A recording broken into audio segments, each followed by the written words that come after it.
चंद्रशेखर आज़ाद जी के लिए कुछ बोल दीजिए। चंद्रशेखर आज़ाद जी के लिए यार कुछ बोलने की ज़रूरत है क्या? हिस्ट्री में हमने कितना अच्छा से पढ़ाया था। हम आज़ाद थे, आज़ाद हैं और आज़ाद रहेंगे।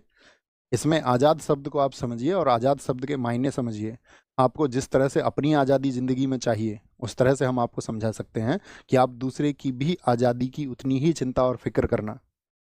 ठीक है, आज हम इतना कह सकते हैं आज़ाद नाम पर उनके जीवन पर कि आपको अपना जीवन आज़ाद होकर जीना है।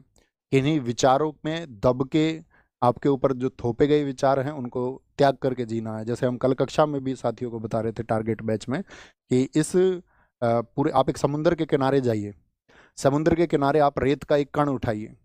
अब सोचिए वो रेत का कण उस पूरी पृथ्वी जिस पर आप रह रहे हैं उसकी तुलना में वो कितना बड़ा है। क्या आप तुलना कर सकते हैं? यस और नो? आप कहेंगे नहीं भैया, वो कण तो अत्यंत सूक्ष्म है। उस कण को ऐसे लगता है कि कोई महत्व तो उसका है, उस प्रकृति में उसका योगदान तो है, लेकिन एकदम से नगण्य मालूम पड़ता है। ऐसे ही मेरे प्यारे साथी आप इस यूनिवर्स को देखेंगे, इस पूरे ब्रह्मांड को देखेंगे।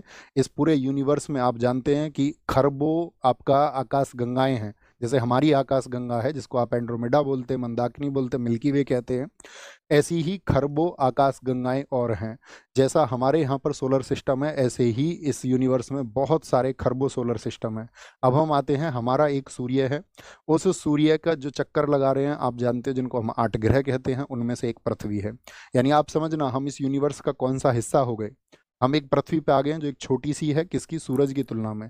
इस पृथ्वी पर 71% पर पानी है और 29% पर लैंड्स हैं लगभग। 29% में आपका 7 कॉन्टिनेंट है, 7 महाद्वीप हैं। वो 7 महाद्वीप बटे हुए हैं 200 से ज़्यादा देशों में। उन देशों में से एक देश, हमारा देश भारत है, वह भारत भी 28 राज्यों में बटा हुआ है। उन 28 राज्यों में एक आपका शहर और फिर आपका एक गांव भी है। उस गांव में आपका एक घर है जहां से बैठ के आप ये कक्षा कर रहे हैं, या एक जगह है जिस लाइब्रेरी से बैठ के आप ये कक्षा कर रहे हैं। तो क्या आपका इतना छोटा सा हिस्सा जो था वो दुनिया में नफरत फैलाने के लिए आप पैदा हुए थे? क्या दुनिया में आप जातियों में, धर्म में बंटने के लिए पैदा हुए थे? क्या आप लोगों में कमतरी का भाव देखने के लिए पैदा हुए थे? क्या आप लोगों के अंदर डर का माहौल बनाने के लिए पैदा हुए थे?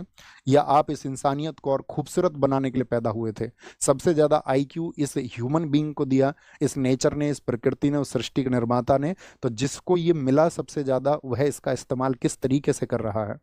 वह इसका इस्तेमाल कर रहा है नफरत फैलाने में। तो मैं तुमसे बस इतना बात कहूंगा कि आप आज़ाद रहना और दूसरों की भी आज़ादी का सम्मान करना, कि सबको आज़ादी से रहने का, और वो आज़ादी सबको समान रूप से मिलनी चाहिए। ठीक है, और सबको मिलनी चाहिए।